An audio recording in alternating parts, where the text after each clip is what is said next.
Hola, ¿qué tal? ¿Cómo están? Espero que estén muy bien. Yo estoy excelentemente.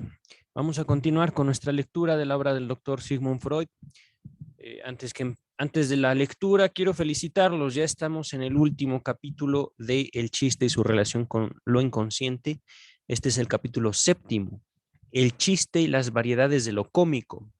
Debo aclararles que este es el segundo capítulo de la tercera parte, en las cuales el mismo autor, el doctor Freud, dividió el texto. Serían la parte analítica, la parte sintética y la parte teórica. Ahorita vamos a aproximarnos a la primera división que hizo el mismo Freud de este capítulo séptimo. Estamos en este momento en la página 173 y sin más, aquí está el texto. Nos hemos aproximado a los problemas de lo cómico de una manera inhabitual. Nos pareció que el chiste, al que suele considerarse como una subclase de la comicidad, ofrecía suficientes peculiaridades para ser abordado directamente. Y de ese modo, mientras nos fue posible, esquivamos su relación con la categoría más amplia de lo cómico, no sin recoger en el camino algunas valiosas indicaciones respecto de esto último. Hemos descubierto sin dificultad que en el aspecto social lo cómico se comporta de otro modo que el chiste. Véanse páginas 137 a la 138. Puede cumplirse no solo, puede cumplirse con solo dos personas. Una que descubra lo cómico y otra en quien sea descubierto. La tercera persona a quien se lo comunica refuerza el proceso cómico, pero no se le agrega nada nuevo. En el chiste, esta tercera persona es indispensable para el acabamiento del proceso placentero. En cambio, la segunda puede faltar, siempre que no se trate del chiste tendencioso, agresivo. El chiste se hace, la comicidad se descubre, y por cierto, antes que nada en personas, solo por ulterior transferencia también en objetos, situaciones, etcétera.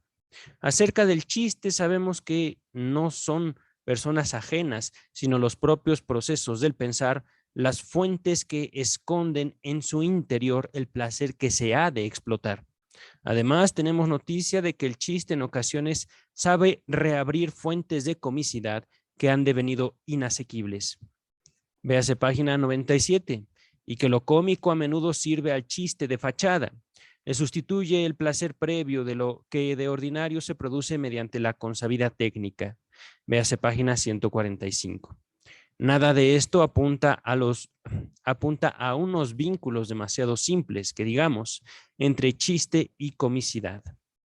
Por otro lado, los problemas de lo cómico han demostrado ser lo bastante complejos como para desafiar con éxito hasta hoy todos los intentos de solución emprendidos por los filósofos. De suerte que no podemos nosotros abrigar la expectativa de dominarlo, por así decir, de un solo asalto, abordándolo desde el lado del chiste.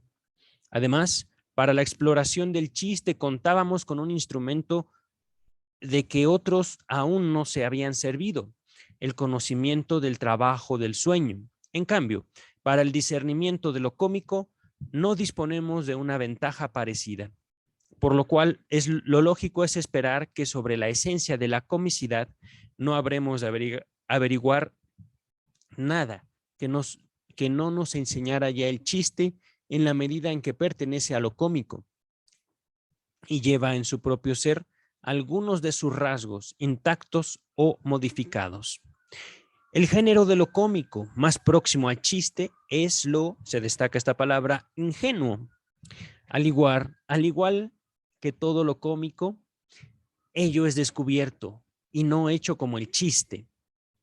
Y por cierto que lo ingenuo en modo alguno puede ser hecho, mientras que en lo puramente cómico hay casos en que cuenta también, cuenta también un hacer, un provocar la comicidad. Lo ingenuo por fuerza ha de aparecer sin nuestra intervención en los dichos y acciones de otras personas, que reemplazan a la segunda, se destaca esa palabra, segunda persona de lo cómico o del chiste. Lo ingenuo surge cuando alguien se pone enteramente más allá de una inhibición porque no preexistía en él, cuando aparenta entonces haberla superado sin trabajo. Condición para que lo ingenuo produzca su efecto es que sepamos que esa persona no posee aquella inhibición. De lo contrario, no la llamaríamos ingenua, sino atrevida. No reiríamos, sino que nos indignaríamos. El efecto de lo ingenuo es irresistible y parece fácil de entender. Cuando escuchamos el dicho ingenuo, se nos vuelve de pronto inaplicable un gasto de inhibición que estaríamos habituados a hacer y se descarga mediante la risa. Para ello no es preciso distraer la atención. Véase página 145. Probablemente porque se consigue cancelar la inhibición de una manera directa y no por medio de una operación incitada. Así nos comportamos análogamente a la tercera persona del chiste, a quien el ahorro de inhibición le es regalado sin trabajo alguno. Véase página 142. Tras la intelección sobre la génesis de las inhibiciones que obtuvimos al perseguir el desarrollo desde el juego hasta el chiste, no nos asombrará que lo ingenuo se encuentre sobre todo en el niño y por ulterior transferencia también en adultos incultos, a quienes podemos concebir como infantiles en cuanto a su formación intelectual. Para una comparación con el chiste se prestan mejor, desde luego, los dichos que las acciones ingenuas, pues son dichos y no acciones las formas en que habitualmente se exterioriza el chiste. Ahora bien, es muy singular que a dichos ingenuos como los de los niños se los pueda designar también y sin forzar las cosas como, entre comillas, chistes ingenuos. Algunos ejemplos nos mostrarán a las claras la concordancia y el fundamento de la diferencia entre chiste e ingenuidad. Una niñita de 3 años y medio advierte a su hermanito: tú no comas tanto de eso, pues te enfermarás y deberás tomar Bubicin. ¿Bubicin?, pregunta la madre. ¿Y qué es eso? Cuando yo estuve enferma, se justifica la niña, debí tomar medicina, ¿vale? Apenas lo puede pronunciar. La niña opina, pues, que el remedio prescrito por el médico se llama medicine. Ahorita, aquí cambia, ¿vale? La primera palabra es bubicin. La madre pregunta, ¿qué es bubicin? Bueno, no bubicin, es medicine. Y aquí está la palabra con 2 puntitos arriba de la A, medicine. Repito, la niña opina pues que el remedio prescrito por el médico se llama medicine, por estar destinado a la madi, que es niñita, que se pronuncia casi como medi, e infiere que se llama bubicin, cuando debe tomarlo el bubi, varoncito. Miren, aquí la niña hizo un juego de palabras, ¿vale? Por supuesto, nosotros hablantes de castellano no tenemos idea de lo que está pasando, pero ya nos aclararon.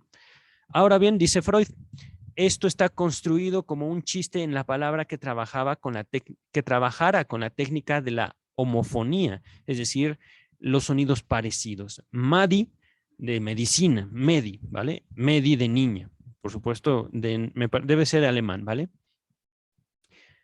Continúa el texto.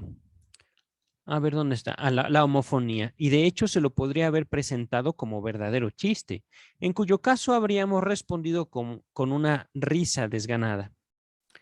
Como ejemplo de ingenuidad nos parece notabilísimo y nos provoca gran risa. Pero ¿qué es lo que establece aquí la diferencia entre el chiste y lo ingenuo? Es evidente que no el texto ni la técnica, idénticos para ambas posibilidades, sino un factor a primera vista muy alejado de ambos. Es suficiente con que pongamos que el hablante quiso hacer un chiste, o bien que él, el niño, de buena fe, y sobre la base de su ignorancia no corregida, entendió extraer una conclusión seria. Solo este último caso es el de la ingenuidad. Es la primera vez que tomamos noticia de semejante situarse de la otra persona en el proceso psíquico de la persona productora.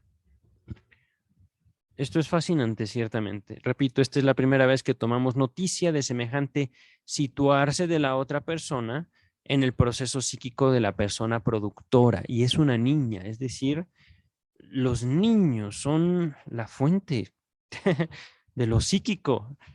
Para, por supuesto, dar cuenta de lo psíquico, no podemos prescindir de los niños, como si lo intenta hacer la psicología de ratas. Pero bueno, por cierto, un dato curioso. Watson, John B. Watson, el psicólogo americano, creador del conductismo, fue expulsado de la universidad en la que trabajaba, me parece que por conducta inapropiada. Watson y su esposa crían a sus dos hijos, conciben a dos hijos, los dos de los cuales me parece se suicidan. Estaba viendo un documental, esta es información que por supuesto tengo que verificar, pero me pareció fascinante.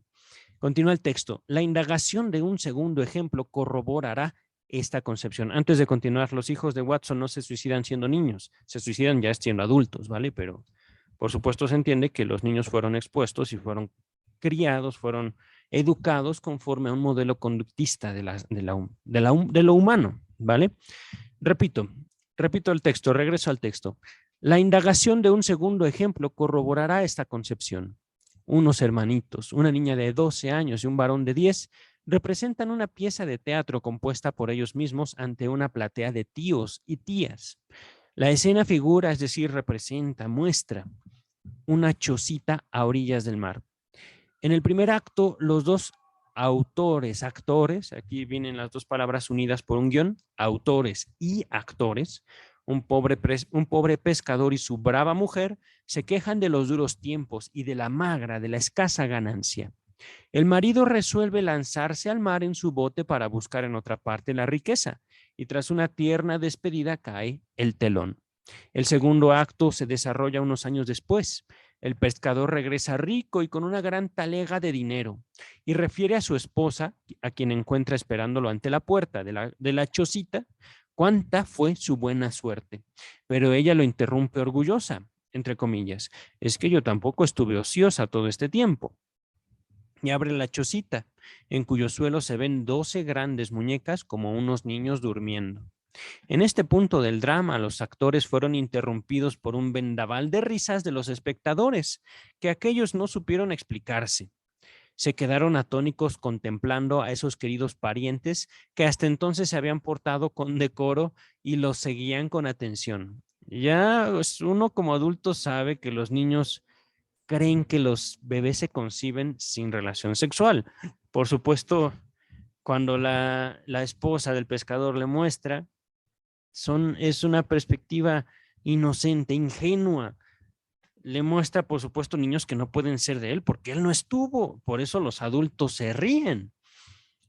Continúa el texto. La premisa que explica esa risa es que el supuesto de los espectadores de que los jóvenes dramaturgos no conocían aún las condiciones de la procreación y por eso podían creer que una esposa durante una larga ausencia de su marido podía gloriarse de dar a luz descendientes y el marido regocijarse con ello. Ahí está. El marido no se va a poner feliz porque esos niños no fueron de él. Continúa el texto. Ahora bien, lo que los dramaturgos produjeron sobre la base de esa ignorancia puede designarse como disparate, como absurdo. Nota a pie de página número 1. Dice James Strachey, esta historia se relata con un cambio de ambientación respecto de los hijos del primer conde de Lytton. Continúo con el texto. Un tercer ejemplo nos mostrará al servicio del ingenuo. Un tercer ejemplo nos mostrará al servicio de lo ingenuo otra técnica más que hemos conocido a raíz del chiste. Para una niñita contratan una, entre comillas, francesa. Nota número 2, pero voy a continuar. Como institutriz, y la persona de esta no le cae en gracia, es decir, no le cae bien. Antes de continuar, sobre francesa, dice la nota número 2, del alemán Franzosin, término corriente en Austria para designar una institutriz francesa, es decir, como una nana. Continúa el texto. Apenas se aleja la recién colocada, es decir, la nana, cuando la pequeña formula su crítica, entre comillas. ¿Qué va a ser una francesa? Quizá ella se llame así porque alguna vez frases en alemán, disculpen mi alemán. Bei einen Franzosen gelegen ist. Estuvo acostada con un francés o estuvo guardada junto a un francés. Aquí, por supuesto, la niña no tiene la intención de usar un doble sentido, pero lo hace. Continúa el texto. Hasta podría ser un chiste pasable. Doble sentido con equivocidad o alusión equívoca. Es decir, la niña no sabe que lo que está diciendo significa también que tuvo sexo con un francés. Ajá. Pero la niña lo dijo ya y como adulto lo podemos percibir. Continúa el texto. Si es que la niña pudo vislumbrar la posibilidad del doble sentido, en realidad no había hecho sino transferir a esa extranjera que le resultaba antipática una afirmación de autenticidad que a menudo había escuchado decir en chanza, entre comillas. ¿Qué va a ser oro puro? Quizá alguna vez estuvo guardado junto a algo de oro. Del alemán, Weigold gelegen ist. Gelegen, no se pronuncia así, pero disculpen mi alemán. Estoy como latinizando el alemán. Continúa el texto. A causa de esta ignorancia del niño que modifica de manera tan radical el proceso psíquico en los oyentes que comprenden, su dicho se convierte en ingenuo. Pero a raíz de esta misma condición existe también la ingenuidad por malentendido. Uno puede suponer en el niño una ignorancia que él ya no tiene. Y los niños suelen a menudo hacerse los ingenuos para gozar de una libertad que de otro modo no se les concedería. Repito. Los niños suelen a menudo hacerse los ingenuos para gozar de una libertad que de otro modo no se les concedería. En estos ejemplos es posible elucidar o notar la posición de lo ingenuo entre el chiste y lo cómico. Con el chiste, lo ingenuo del dicho coincide en el texto y en el contenido. Produce un abuso en la palabra o un disparate o una puya indecente. Recordemos esto de puya indecente, es como un decir indecente, ¿vale? Una solicitud indecente también. Pero el proceso psíquico en la primera persona productora, que en el chiste nos ofrecía tantas cosas interesantes y enigmáticas, aquí falta por completo. La persona ingenua entiende servirse de sus medios de expresión y caminos de pensamiento de la manera más normal y simple. Y nada sabe de un propósito secundario. Y por otra parte, no extrae ganancia de placer alguna de la producción de lo ingenuo. Todos los caracteres de lo ingenuo que se sitúan en la concepción de la persona que escucha, que coincide con la tercera persona del chiste. Además, la persona productora concibe lo ingenuo sin trabajo. La compleja técnica destinada en el chiste a paralizar la inhibición que impondría la crítica racional está ausente en ella porque todavía no posee esa inhibición, de suerte que puede engendrar disparate y puya de una manera directa y sin compromiso. En esa medida, lo ingenuo es el caso límite del chiste que sobreviene cuando en la fórmula de la formación del chiste uno rebaja a cero la magnitud de aquella censura. Si para la eficacia del chiste era condición que las dos personas se encontraran más o menos bajo iguales inhibiciones o resistencias internas, véase página 144, perdón, como condición de lo ingenuo cabe discernir que una de ellas posea inhibiciones de que la otra carezca.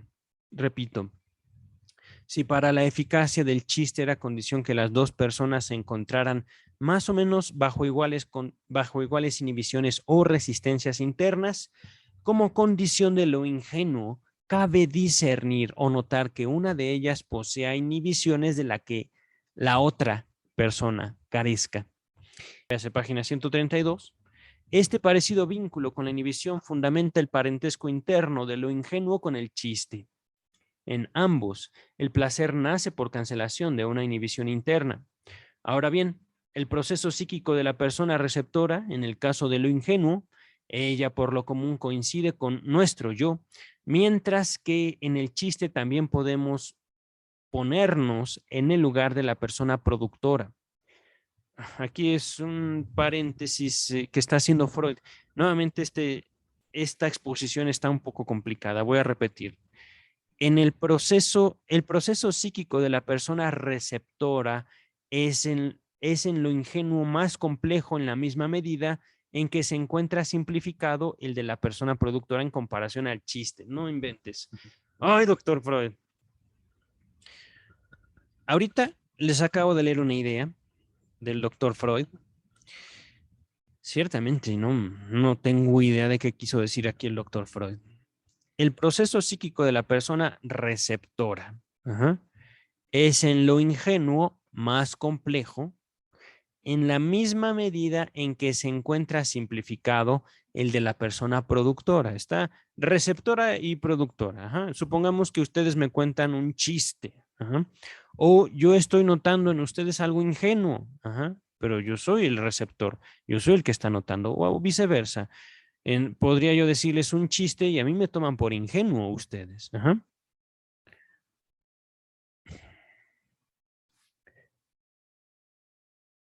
Aquí viene un paréntesis enorme.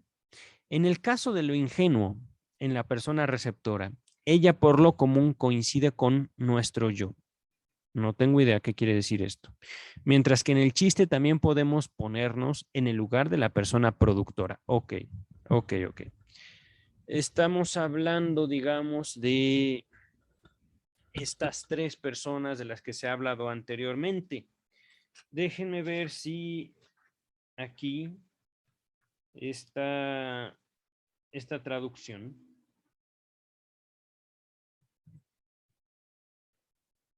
El proceso psíquico de la persona receptora. Una niña de 3 años, 2 hermanos, esto ya lo leímos.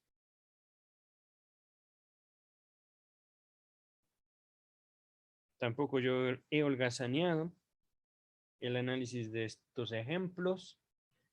El proceso psíquico, medicine, no, pero un segundo. Medicine. Estamos un poquito más adelante de el chiste de la francesa. Permítame un segundo. El placer nace por inhibición, por cancelación de una inhibición interna.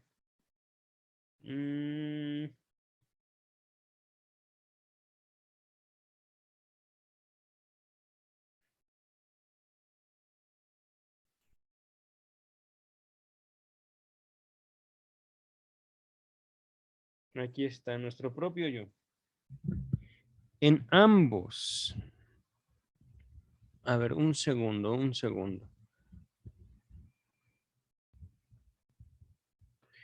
Este placer que la ingenuidad hace surgir, podemos determinarlo como producto de la remoción de una coerción, de una inhibición, ¿vale?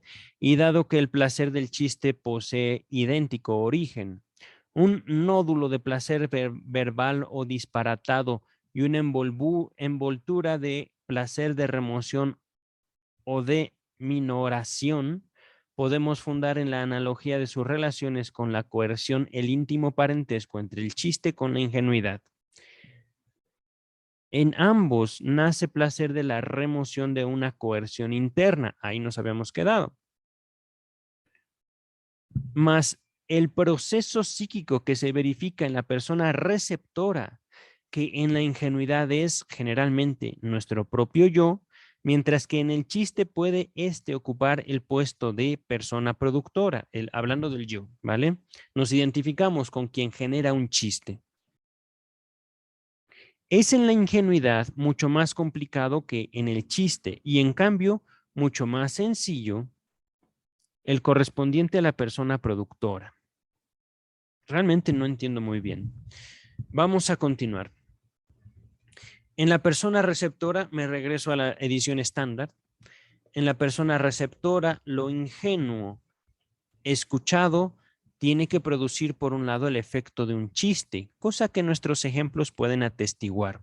De hecho, como el chiste, el mero trabajo de escuchar posibilita la cancelación de la censura. ¡Oh, esto es genial!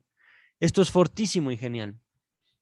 El mero trabajo de escuchar posibilita la cancelación de la censura. Esto es también básico del psicoanálisis.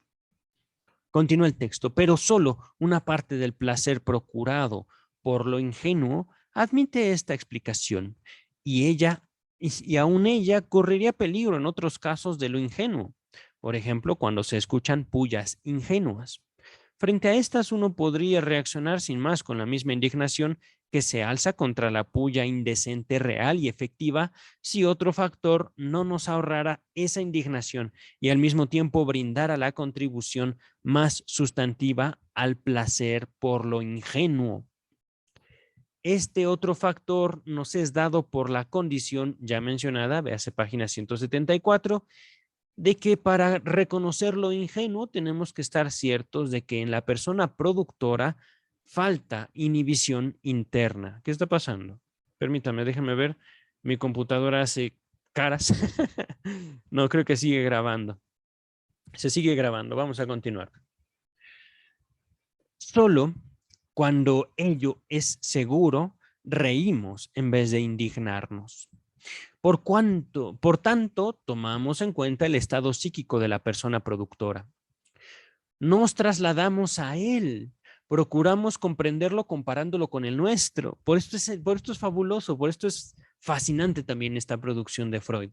De situarse dentro y comparar resulta un ahorro de gasto que descargamos mediante la risa.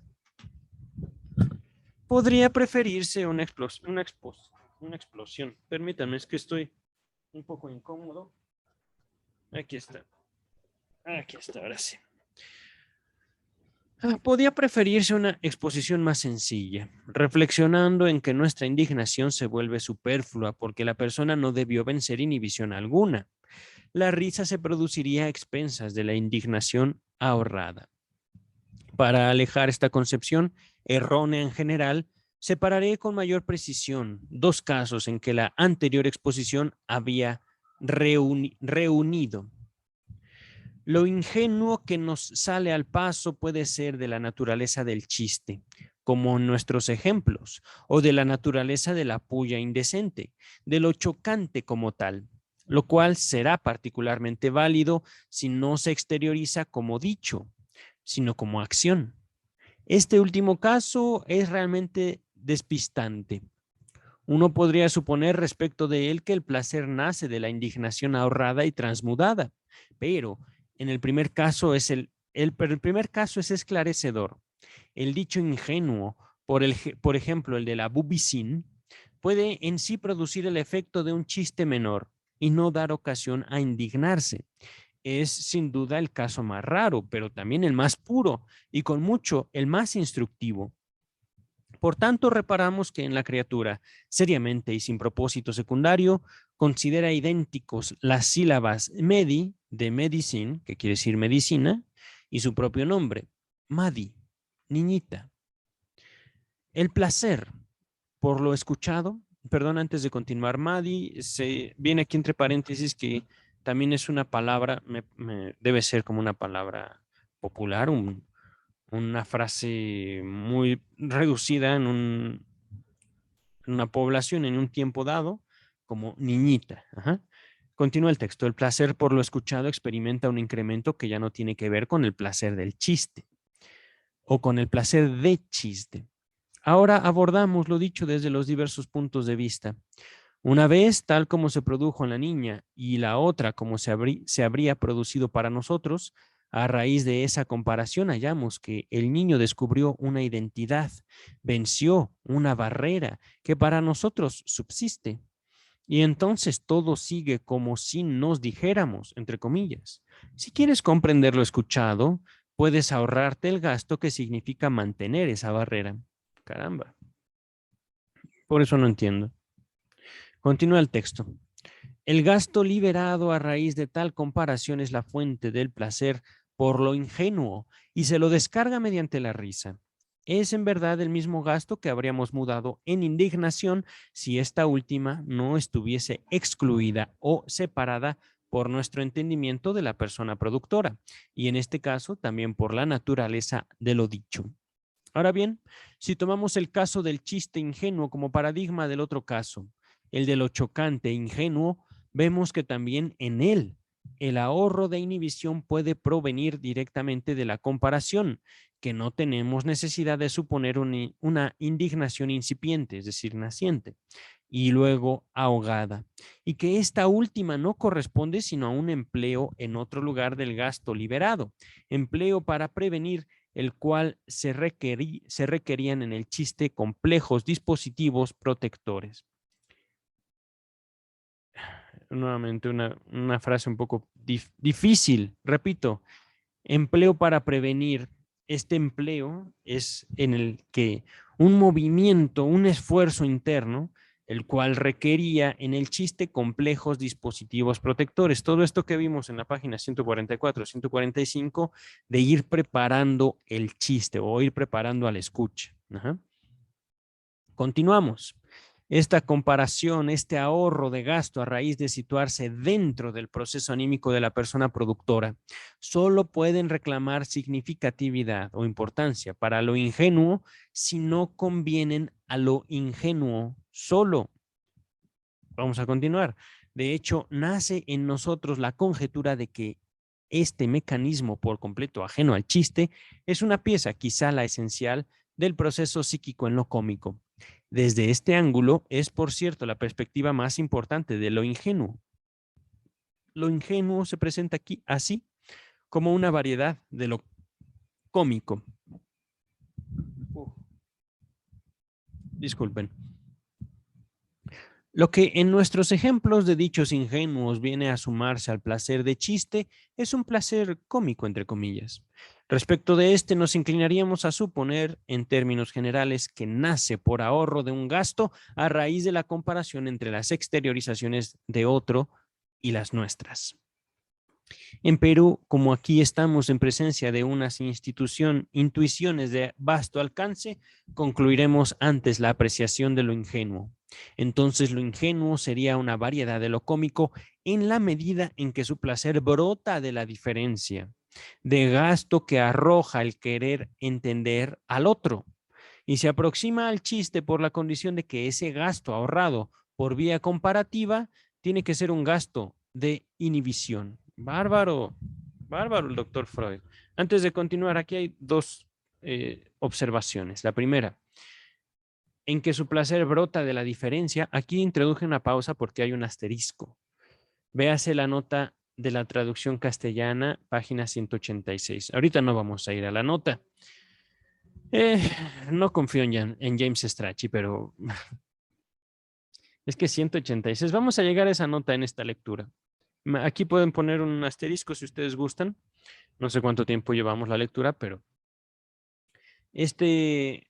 estamos como a 5 o 6 páginas de la página 186 y la vamos a leer, la vamos a alcanzar. Pero antes de continuar, al finalizar este párrafo, repito el texto, y se aproxima al chiste por la condición de que ese gasto ahorrado por vía comparativa tiene que ser un gasto de inhibición. Por supuesto, estamos hablando, digamos, de fuerzas psíquicas. Ajá. Atención. Inhibición. Nota a pie de página número 3, viene aquí. Aquí, dice el doctor Freud, he identificado por doquier lo ingenuo como lo cómico ingenuo, cómico-ingenuo, lo cual, por cierto, no siempre es admisible. Pero basta para nuestros propósitos con estudiar los caracteres de lo ingenuo entre comillas, el chiste ingenuo y la, entre comillas, puya ingenua, puya, solicitud. Ajá. Para dar un paso más, presupondría el propósito de sondear desde aquí la esencia de lo cómico. Gracias, doctor Freud, pero será en otra ocasión. Es que ya con lo que nos dejó usted, doctor Freud, ciertamente es fascinante, pero tardaré tiempo en procesarlo. Continúa el texto. Pasemos todavía rápida revista a algunas concordancias y diferencias entre los conceptos que nosotros hemos obtenido ahora y aquellos que desde hace mucho se mencionan en la psicología de la comicidad. Es evidente que el trasladarse adentro, el querer comprender, no es otra cosa que el entre comillas, préstamo cómico, cierra comillas, desde Jean-Paul desempeña un papel en el análisis de lo cómico. El, entre comillas, comparar, cierra comillas, el proceso anímico del otro con el propio corresponde al, entre comillas, contraste psicológico, para el cual al fin hallamos un sitio aquí, después que no supimos qué hacer con él a raíz del chiste. Véanse páginas 13 y 14, para que vean cómo el doctor Freud, estamos ya en página 179, y el doctor Freud sostiene la idea desde la página 13 y 14, caramba. Eso es fascinante. Sigan las ideas del doctor Freud, no solo en este, sino en cada uno de sus textos. Por supuesto, notarán que las ideas no siempre se desarrollan. Ajá. De ahí también podemos derivar la identificación de los elementos que permiten la investigación en psicoanálisis, pero continuamos con el texto. Sin embargo, en la explicación del placer cómico nos apartamos de numerosos autores en cuya opinión el placer nace al fluctuar la atención entre las diversas representaciones contrastantes. Nosotros no sabríamos concebir un mecanismo de placer semejante. Nota 4, pero continúo. En cambio, señalamos que de la comparación de los contrastes resulta una diferencia de gasto que, si no experimenta otro empleo, se vuelve susceptible de descarga y, de ese modo, fuente de placer. Antes de continuar, nota número 4 al pie de página. Placer semejante, decía el doctor Freud. La nota dice, también Bergson rechaza esa derivación del placer cómico, inequívocamente influida por el afán de establecer una analogía con la risa del que tiene cosquillas. Lo hace con buenos argumentos, véase 1900. Bergson, 1900, página 99. Continúa la nota 4. En un nivel por entero diverso se sitúa la explicación del placer cómico en Lips. Este investigador, ya hemos abordado muchos de sus textos en este trabajo, que en armonía con su concepción de lo cómico, debería basarse en algo, entre comillas, inesperadamente pequeño. Ahí finaliza la nota del doctor Freud, pero James Strachey continúa en la nota 4. En el original alemán, esta nota se sitúa al final del párrafo. Gracias, Strachey, cuánto nos has aclarado. Continuamos. Al problema de lo cómico como tal, solo con temor osamos aproximarnos. ¿Qué cosas? Fíjense lo que acaba de decir el doctor Freud. Vamos a llegar a lo cómico, pero qué miedo. Dice, continúa el texto, sería presuntuoso esperar que nuestros empeños contribuyeran con algo decisivo a su solución después que los trabajos de una vasta serie de notables pensadores no obtuvieron un esclarecimiento satisfactorio en todos sus aspectos. En realidad, no nos proponemos sino perseguir durante un tramo por el ámbito de lo cómico aquellos puntos de vista que demostraron ser valiosos respecto del chiste. Lo cómico se produce en primer lugar como un hallazgo no buscado en los vínculos sociales entre los seres humanos. Se lo descubre en personas y, por cierto, en sus movimientos, formas, acciones y rasgos de carácter. Originariamente, es probable que solo en sus cualidades corporales, más tarde también en las anímicas o bien en sus manifestaciones. Por vía de una manera muy usual de personificación, luego también animales y objetos inanimados devienen o se vuelven cómicos. No obstante, lo cómico puede ser desasido de las personas cuando se discierne la condición bajo la cual una persona aparece como cómica. Así nace lo cómico de la situación y con ese discernimiento se establece la posibilidad de volver adrede cómica a una persona trasladándola a situaciones en que sean inherentes a su obrar esas condiciones de lo cómico. El descubrimiento de que uno tiene el poder de volver cómico a otro el descubrimiento de que uno tiene el poder de volver cómico a otro abre el acceso a una insospechada ganancia de placer cómico y da origen a una refinada técnica. También es posible volverse cómico uno mismo. Los recursos que sirven para volver cómico a alguien son, entre otros, el traslado a situaciones cómicas, la imitación, el disfraz, el desenmascaramiento, la caricatura, la parodia, el travestismo. Repito, esto ya lo he comentado antes, travestismo, yo no puedo sino evocar a Bugs Bunny vistiéndose transvestidamente. Ajá. Y son muchas las ocasiones en que Bugs Bunny lo hacía. Y no solo Bugs Bunny, creo que también el Pato Lucas. Pero bueno, Looney Tunes. Continúa el texto. Como bien se entiende, estas caricaturas pueden entrar al servicio de tendencias agresivas u hostiles. Uno puede volver cómica a una persona para hacerla despreciable, para restarle títulos de dignidad y autoridad. Pero, aunque ese propósito se encuentre por lo común en la base del volver cómico, no necesariamente constituye el sentido de lo cómico espontáneo. Ya este desordenado, nota 5, antes de continuar. Desordenado viene del alemán, perdónenme alemán, Ungeordneten. Gracias, discúlpenme. En la edición de 1912 aparece por error Untergeordneten, que quiere decir secundario. Strachey. Ok, gracias Strachey por participar, te amamos. Besos para James Strachey, traductor de la obra del alemán al inglés que nosotros heredamos como la Standard Edition. Repito el texto, ¿vale?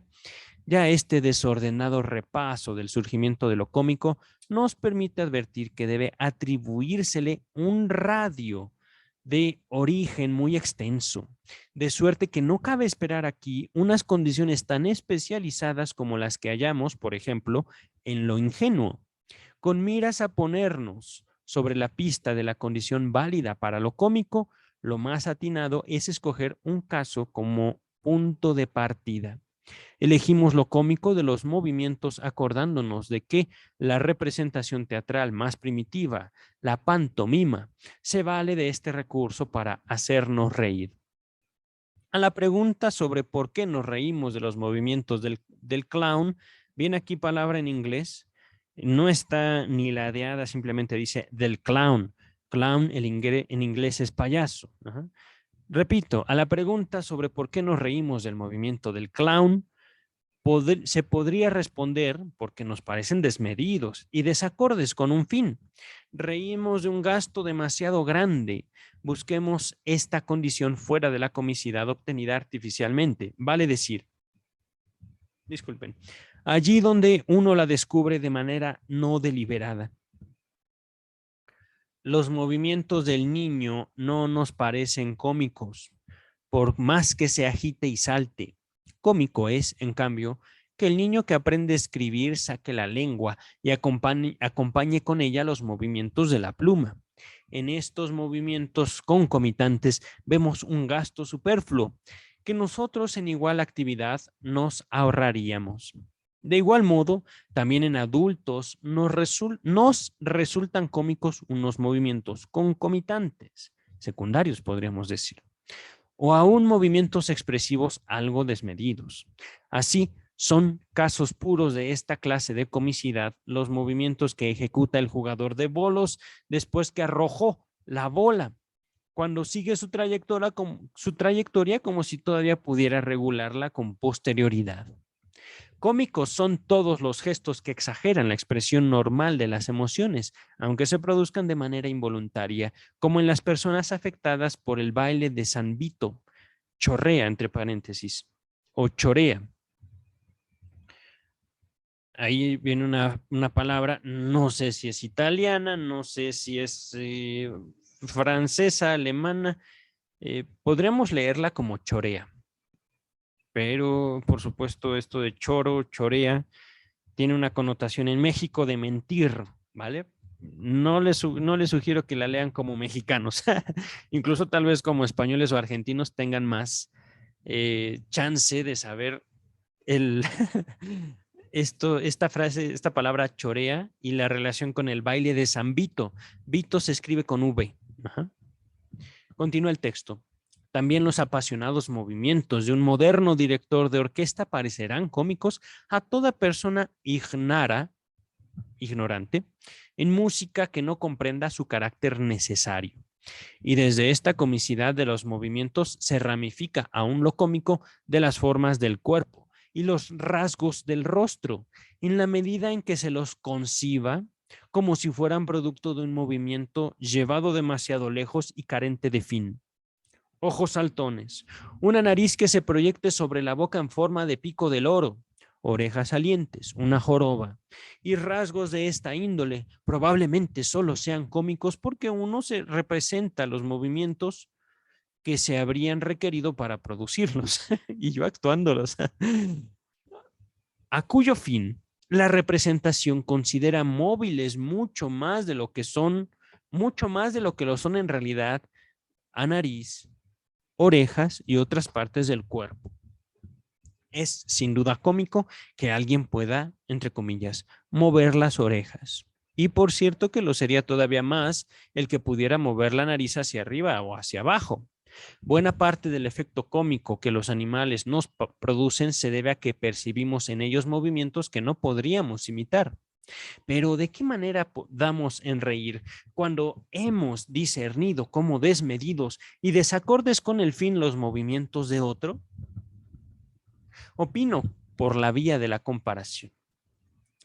Opino que por la vía de la comparación entre el movimiento observado en el otro y el que yo mismo habría realizado en su lugar.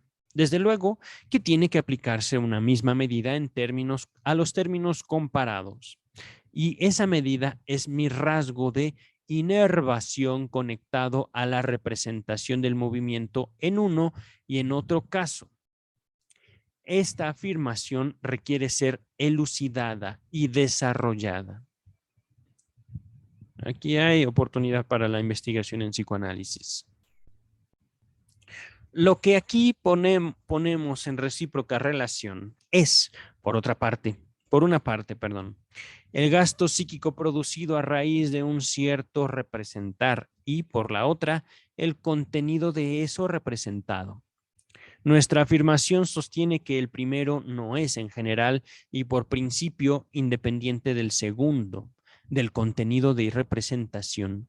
En particular, sostenemos que la representación de algo grande exige un plus de gasto respecto de algo pequeño. En la medida en que solo se trate de la representación, unos movimientos de magnitud diversa. La fundamentación teórica de nuestra tesis y su prueba mediante la observación no podrían depararnos dificultad alguna. Se demostrará que, en este caso, una propiedad de la representación de hecho coincide con una propiedad de lo representado, aunque la psicología nos altera de ordinario contra esta confusión. Esa confusión, disculpen, repito, aunque la psicología nos altera de ordinario contra esa confusión. Recordemos, este es un texto de 1905. Ajá. La psicología no es propiamente lo que nosotros entendemos por psicología. Me llama la atención, ya estamos bastante avanzados en el texto. Estamos aquí en la página 182. Representación. Gasto.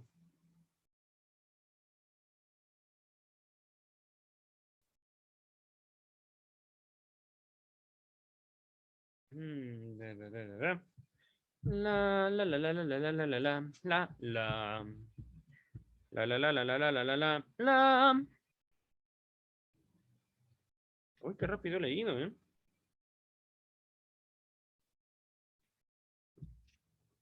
Aquí está. Me lleva. Dice básicamente lo mismo. Voy a retomar un poquito más atrás esta lectura. Mientras no se trata más que de la representación de diversos grandes movimientos, el establecimiento de nuestra afirmación ni su comprobación experimental no presenta graves dificultades, pues vemos enseguida que en este caso coincide una cualidad de la representación con otra de lo representado, aunque la psicología nos prevenga siempre contra tales confusiones. Aquí es curioso, psicología viene con mayúscula. Acá en el texto de Standard Edition viene con minúsculas, como cualquier otra palabra. Continúo con el texto.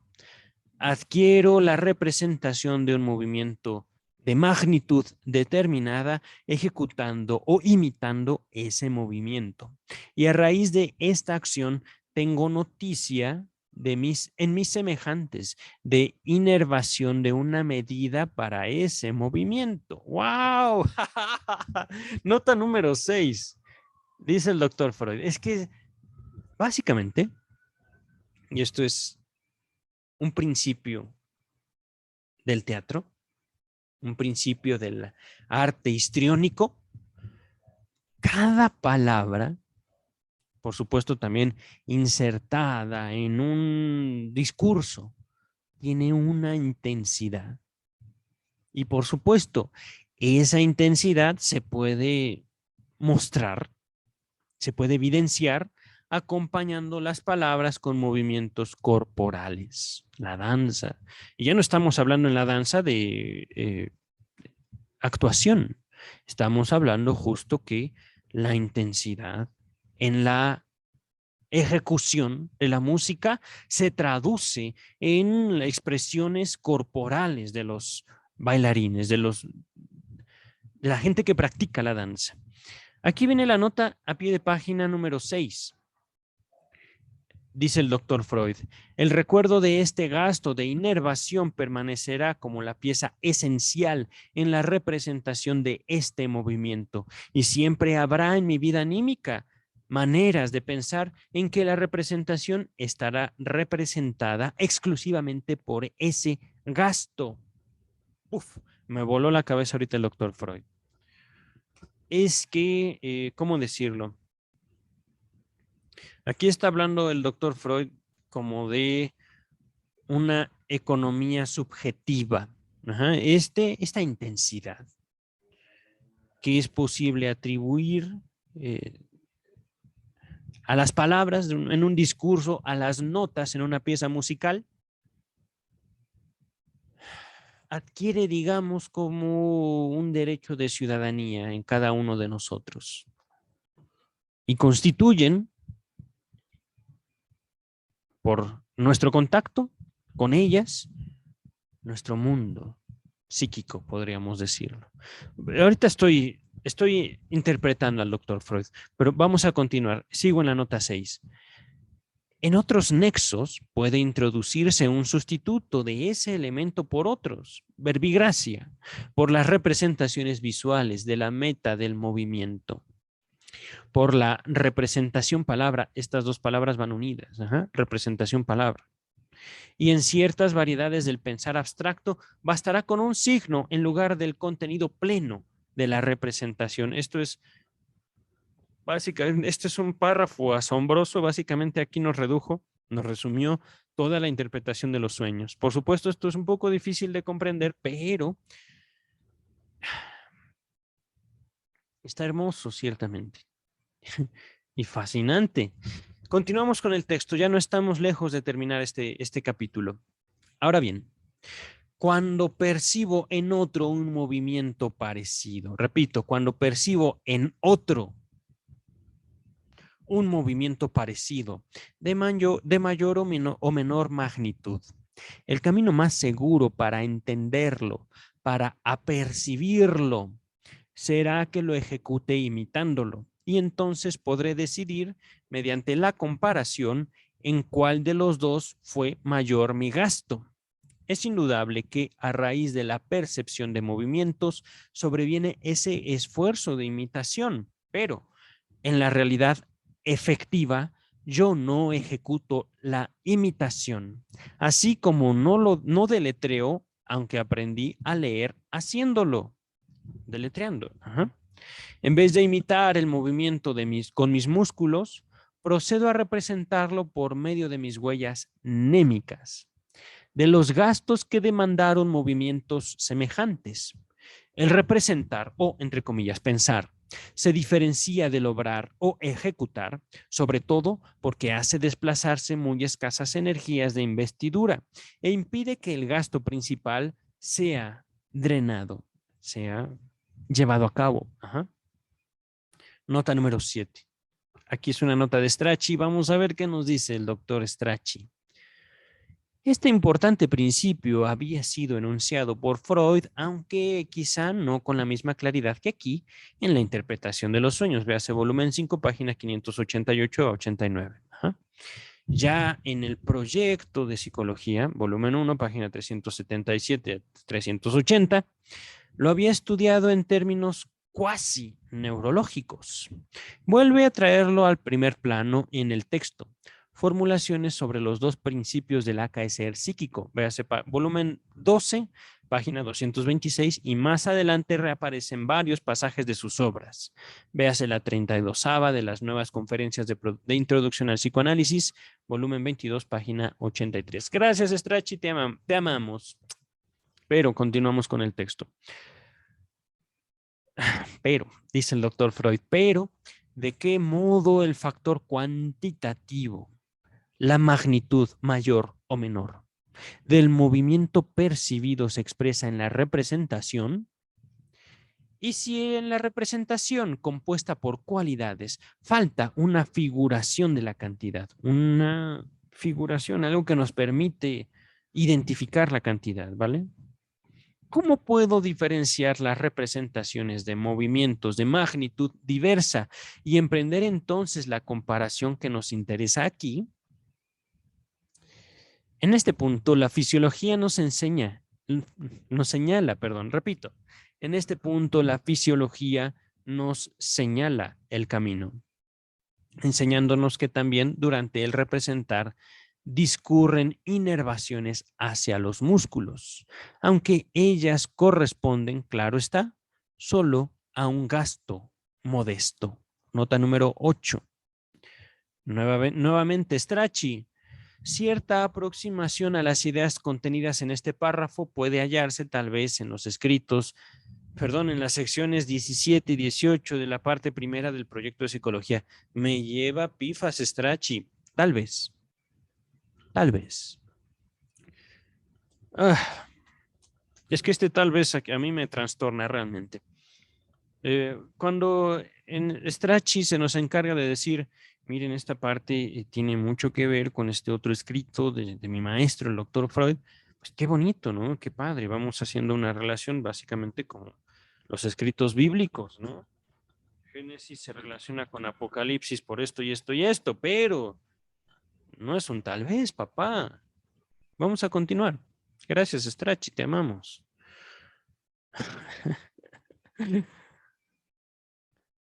Nuevamente el doctor Freud. Regreso al texto principal. Voy a leerlo un poquito más atrás. En este punto, la fisiología nos señala el camino, enseñándonos que también durante el representar discurren inervaciones hacia los músculos, aunque ellas corresponden, claro está, solo a un gasto modesto, pequeñito. Ajá. Pensar puede ser una actividad física. Continuamos. Pero, por supuesto, es una actividad física, pero pequeñita. Pero entonces, dice el doctor Freud, es sugerente suponer que ese gasto de inervación que acompaña al representar se emplea para la figuración del factor cuantitativo de la cantidad, de la representación, y es más grande cuando el representado es un movimiento mayor y menor cuando este es más pequeño. La representación del movimiento más grande sería aquí, pues, efectivamente, la mayor, o sea, la acompañada de un gasto mayor.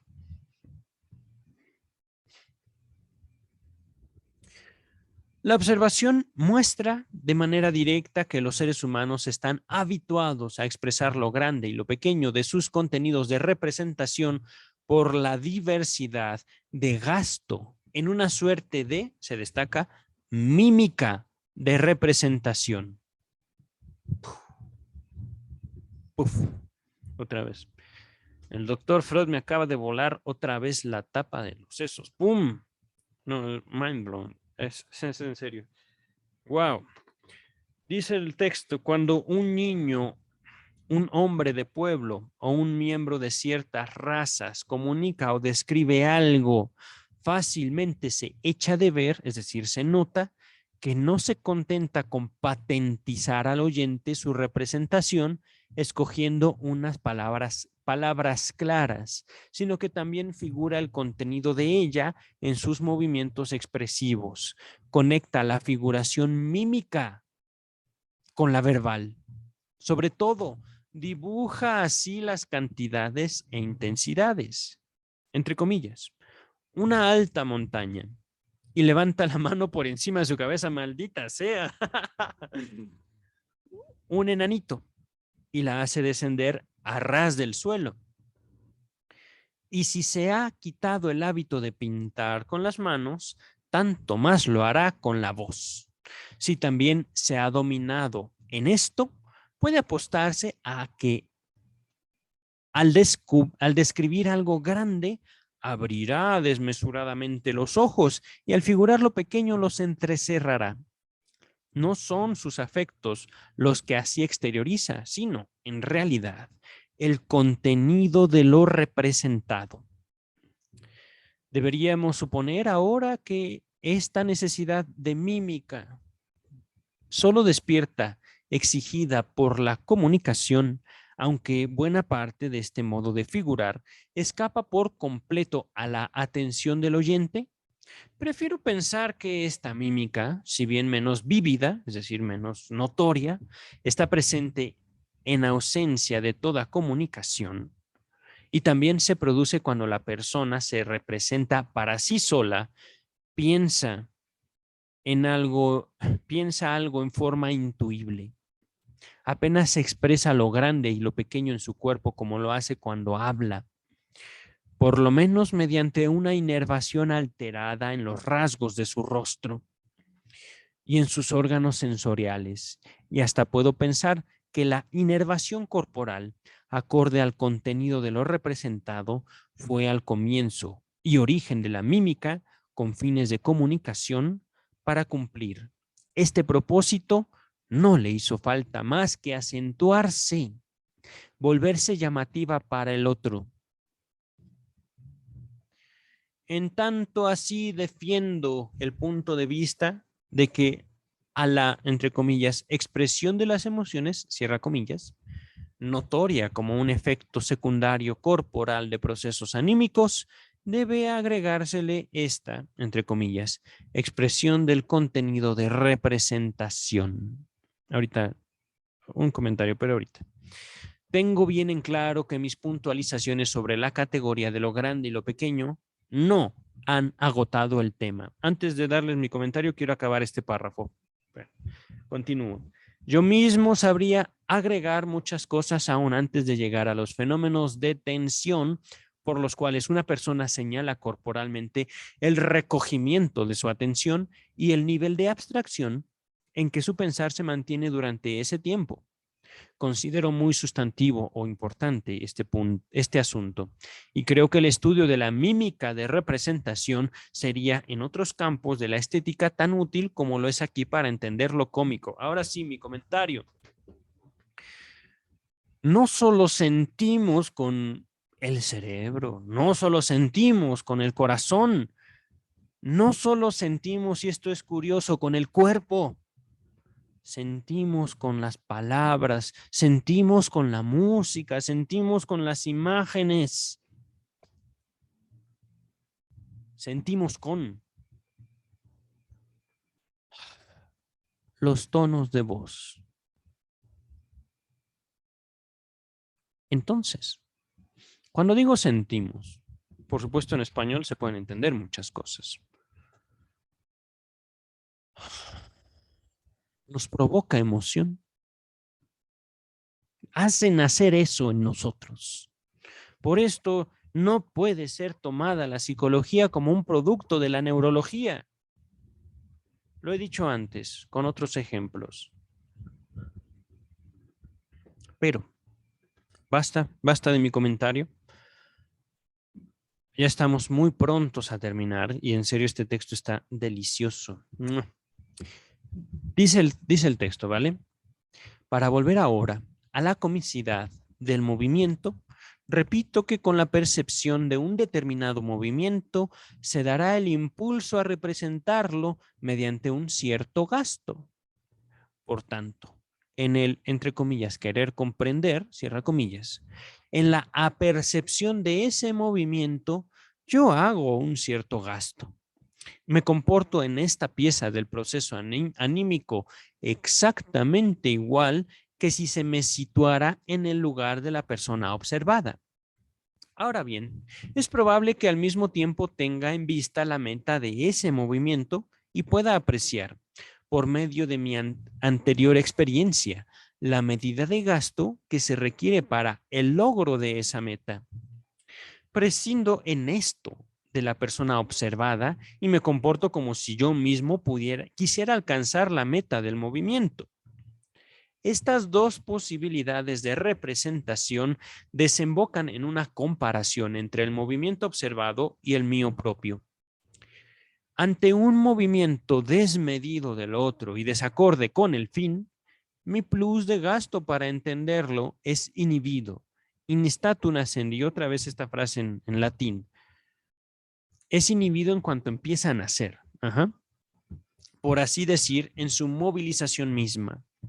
Repito, en un movimiento desmedido del otro. Nosotros estamos observando a quien ustedes quieran y eso es que eso no es necesario, papá, mamá.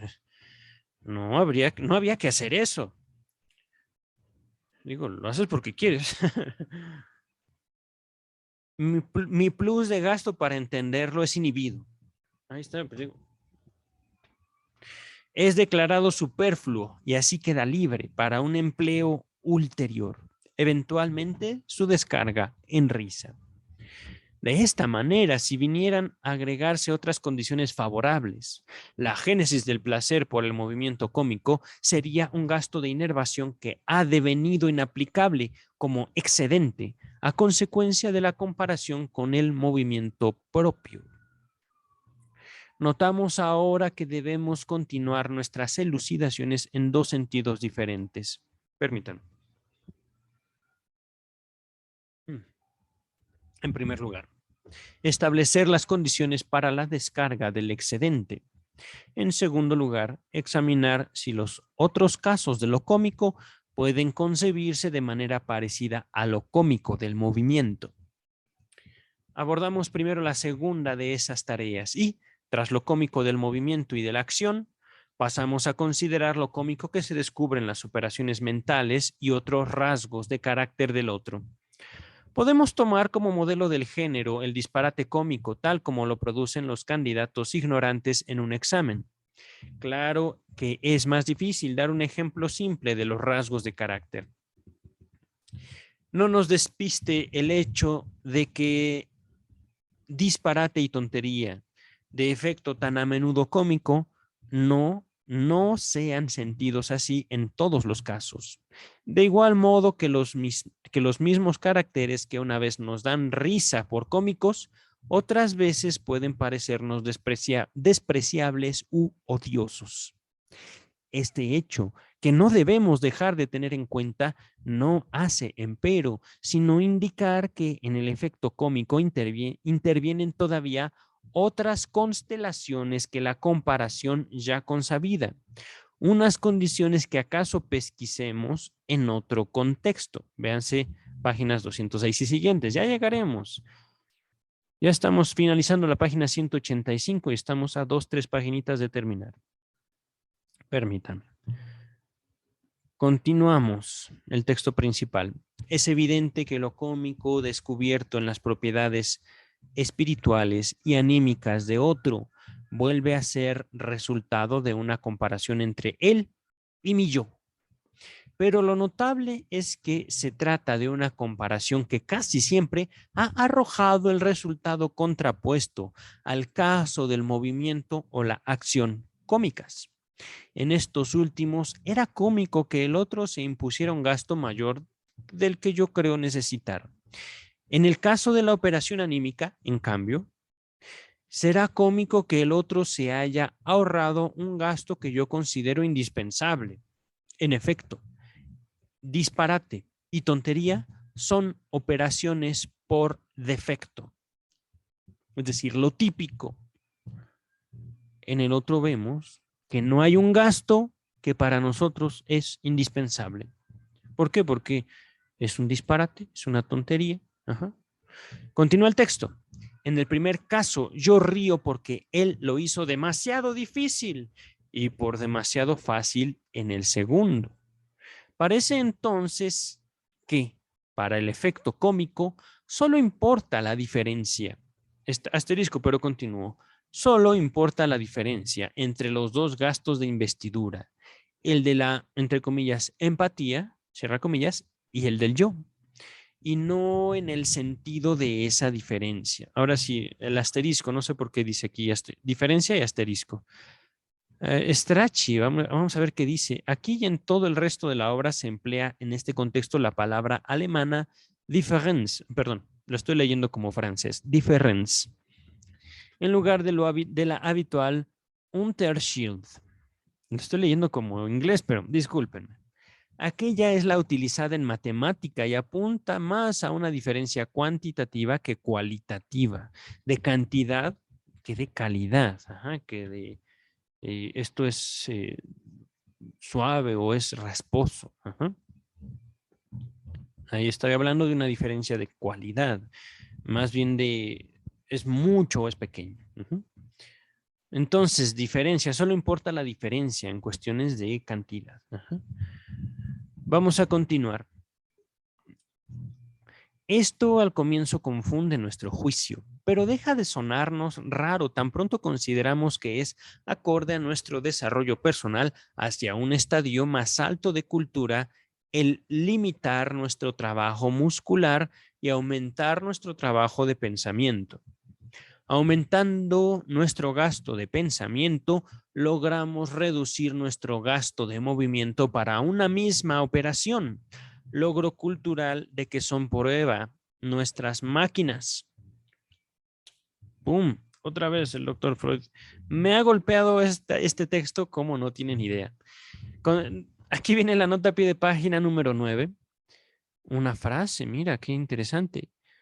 Lo que uno no tiene en la cabeza, dice el proverbio, debe tenerlo en las piernas. ¡Oh! Es una frase sexual. Para los que no se han dado cuenta. Vamos a continuar. Dentro de una concepción unitaria, armoniza, pues, que nos parezca cómico lo que en comparación con nosotros gasta en exceso para sus operaciones corporales y en defecto para sus operaciones anímicas. Y no puede desecharse que en los dos casos nuestra risa exprese una superioridad sentida como placentera que nos adjudicamos con relación al otro. Salud. Ah, qué rico. Continúa el texto. Y cuando la proporción se invierte en ambos, cuando el gasto somático en el otro es menor y hallamos su gasto anímico mayor que el nuestro, ya nos reímos, nos asombramos entonces y admiramos. Nota a pie de página número 10. Dice Freud, esta relación de oposición que impregna las condiciones de lo cómico, a saber, que aparezca como fuente de placer cómico, ora un exceso, ora un defecto, una falta, ha contribuido no poco a enredar el problema. Véase Lips, 1898, página 47. Pero continuamos con el doctor Freud, ya no nos falta mucho. El origen aquí elucidado del placer cómico, desde la comparación de la otra persona con el yo propio, desde la diferencia. Oh, creo que me ha picado un mosco. Bueno, desde la diferencia entre el gasto empático y el propio, probablemente sea el más sustantivo en lo genético, pero, es decir, en el origen del placer cómico. Ajá. Pero es seguro que no ha seguido siendo el único. En algún momento hemos aprendido a prescindir de tal comparación entre el yo y el otro. o el otro y el yo. Ajá.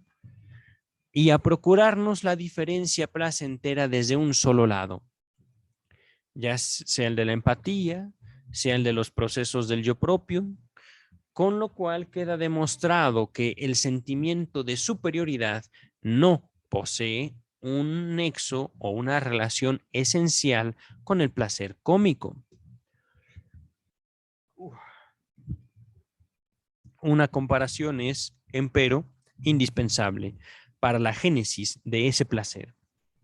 Hallamos que esa comparación se establece entre dos gastos de investidura que se suceden con rapidez y se refieren a la misma operación y que producimos en nosotros por el camino de la empatía con el otro, o bien hallamos, sin esa referencia, en nuestros propios procesos anímicos.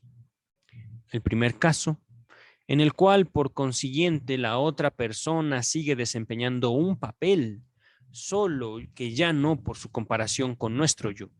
Se presenta cuando la diferencia placentera de los gastos de investidura se establece por influjos externos que podemos resumir como, entre comillas, situación. En razón de lo cual, esta variedad de lo cómico se llama también comicidad de situación. En ella no cuentan como asunto principal las propiedades de la persona que ofrece lo cómico. Reímos, aunque debamos decirnos que en igual situación nos habríamos visto precisados a hacer lo mismo. Aquí extraemos la comicidad del nexo del ser humano con el a menudo hiperpotente mundo externo. Entendiendo por respecto de los procesos anímicos en el hombre, también las convenciones y leyes obtenidas de la sociedad y aún sus propias necesidades corporales. Caso típico de esta última especie es que alguien en una actividad que reclama sus fuerzas anímicas se vea de pronto perturbado por un dolor o una necesidad excrementicia. La oposición de la cual obtenemos la diferencia cómica por empatía es la que medida entre el elevado interés de esa persona ponía en su actividad anímica antes de la perturbación y el mínimo que le queda tras sobrevenir esta. La persona que nos ofrece esa diferencia se vuelve cómica, nuevamente por defecto, pero ese defecto es solo por comparación con su yo anterior y no con el nuestro. Pues bien sabemos que en igual caso no nos habríamos comportado de otro modo. Ahora bien, lo notable es que solo podemos hallar cómico este defecto del ser humano en el caso de la empatía, vale decir, en el otro, mientras que nosotros mismos en estos y parecidos embarazos solo devendríamos conscientes de unos sentimientos penosos. Probablemente solo mantenerse alejado, lo penoso de nuestra persona, nos posibilite gozar como placentera la diferencia resultante de la comparación entre las investiduras cambiantes. La otra fuente de lo cómico, la que hallamos en nuestros propios cambios de investidura, se sitúa en nuestras referencias a lo futuro que estamos habituados a anticipar mediante se unen estas palabras, representaciones expectativa. Supongo que en cada una de nuestras representaciones expectativa va envuelto un gasto cuantitativamente determinado y en caso de desilusión, él se reduce a una determinada diferencia. Me remito aquí a las puntualizaciones que ya hice sobre la, entre comillas, mímica de la representación. Esto ya lo acabamos de leer, ¿vale? Página 184 a 185. Empero, en el caso de la expectativa, me parece más fácil demostrar el gasto de investidura efectivamente movilizado. Para una serie de casos es palmario o notorio que unos preparativos motores constituyen la expresión de la expectativa, sobre todo en aquellos en que el evento esperado pone en juego mi motilidad, es decir, mi movimiento. Y esos preparativos son, sin más, susceptibles de una determinación cuantitativa, es decir, de intensidad. Ajá. Si espero coger, dice la palabra coger, en español de México se entiende otra cosa. Si espero agarrar una pelota que me arrojaron, imprimo a mi cuerpo unas tensiones que lo habilitarán para atajar su choque. Y los movimientos superfluos que yo hago si la pelota atajada resulta ser demasiado liviana, me vuelven cómico ante los espectadores. Mi expectativa me ha llevado a realizar un gasto de movimiento desmedido. Lo mismo ocurrirá si, por ejemplo, levanto de una cesta un fruto que me parece pesado, pero me engañaba por estar hueco. Era una imitación en cera. Mi mano delatará por la rapidez con que se levanta que yo había aprontado una inervación desmesurada para el fin. Y ello me pondrá en ridículo. Y hasta existe por lo menos un caso en que el gasto de expectativa puede medirse de una manera directa mediante un experimento fisiológico con animales. Oh, miren, ¿qué me encontré? En las experiencias de Pavlov, sobre las secreciones de saliva a perros que se les ha colocado una fístula, se les enseñan diversos alimentos y los volúmenes de saliva secretados oscilan según que las condiciones experimentales hayan reafirmado o desengañado las expectativas del perro de ser alimentado con lo que le enseñan. Aún donde lo esperado solo pone en juego mis órganos sensoriales y no mi motilidad, tengo derecho a suponer que la expectativa se exterioriza en cierto desembolso motor para poner en tensión los sentidos y para coartar otras impresiones no esperadas. En general, me es lícito concebir el acomodamiento de la atención como una operación motriz que equivale a cierto gasto. Híjole, qué bárbaro. Además, puedo presuponer que la actividad preparatoria de la expectativa no ha de ser independiente de la magnitud de la impresión esperada, sino que figuraré lo grande o pequeño de ella mímicamente por medio de un gasto preparativo mayor o menor, tal como sucede, sin mediar expectativa, en el caso de la comunicación y el del pensar. Por otra parte, el gasto de expectativa constará de varios componentes y también para mi desilusión intervendrán diversos. No solo que lo sobrevenido sea sensorialmente mayor o menor que lo esperado, sino también que sea digno del gran interés que yo había dispensado a la expectativa. Es posible que esto me induzca a considerar, caramba, es posible, repito, que esto me induzca a considerar, además del gasto para la figuración de lo grande y lo pequeño, la mímica de representación o el gasto para la tensión de estar tenso, de la atención, o también comprensible como gasto de expectativa, y en otros casos aún el gasto de abstracción. Pero estas otras variedades de gastos se reconducen con facilidad a lo desembolsado para lo grande o lo pequeño, puesto que lo más interesante, lo más elevado y aún lo más abstracto no son sino unos casos especiales de lo más grande de una particular cualidad. Si agregamos que según Lipps y otros, el contraste cuantitativo de intensidad, de cantidad, el contraste cuantitativo y no el cualitativo, ha de considerarse en primera línea como fuente de placer cómico, cantidad, no cualidad, cantidad, quedaremos por entero satisfechos de haber escogido lo cómico del movimiento como punto de partida de nuestra indagación. Lipps, en un libro suyo que ya hemos citado repetidas veces, ha desarrollado la tesis de Kant, Immanuel Kant, según la cual lo cómico es una expectativa pulverizada. ¡Wow! Mira, qué genial. Véase Kant, Lipps.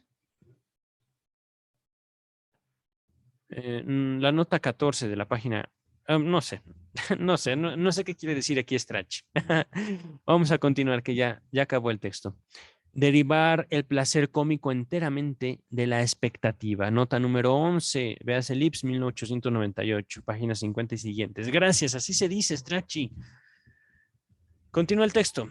A pesar de las múltiples conclusiones instructivas y valiosas que este intento ha promovido, yo refrendaría la crítica expresada por otros autores, a saber que Lipps ha concebido demasiado estrecho, pequeño, el ámbito en el que se origina lo cómico y no pudo someter sus fenómenos a esa fórmula sin forzar grandemente las cosas.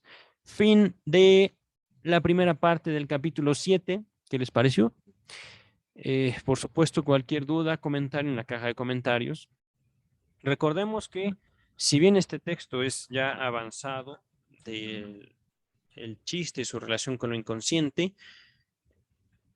trato yo de hacer todos los textos comprensibles. Trato yo de traer con un comentario mayor contexto, mayor forma a las ideas de Freud, con la lectura del mismo Freud, no con Lacan, no con Miller, no con Rudinesco, no con mi analista, no con mis propias ideas, sino con la lectura que ya hemos hecho aquí, hasta este momento, de toda la obra de Freud, desde el principio hasta ahorita, 1905, que no es cualquier cosa. Ya llevamos más de 300 horas aquí, sentadito frente a mi cámara y compartidas con ustedes en YouTube. Por el momento es todo, cuídense mucho. Nuevamente, siéntanse libres. Este texto no es necesariamente para ser comprendido, sino para vivirse. Cuídense mucho, nos estamos viendo en el próximo video.